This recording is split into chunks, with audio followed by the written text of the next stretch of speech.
Please subscribe to Face TV Africa and turn the notification on. Face TV Africa, ẹ jọ̀ọ́ subscribe, hete. Face TV Muswobi.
Oh, look at cameraman.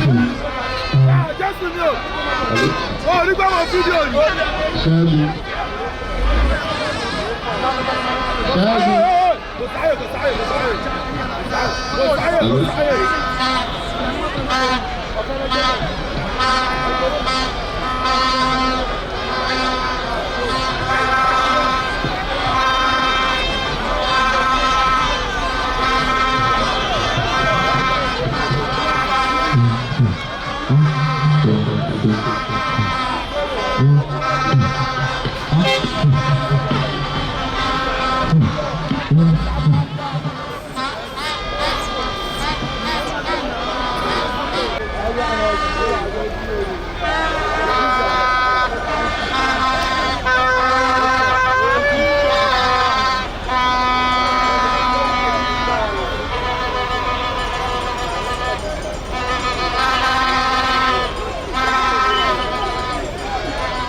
Please subscribe to Face TV Africa and turn the notification on.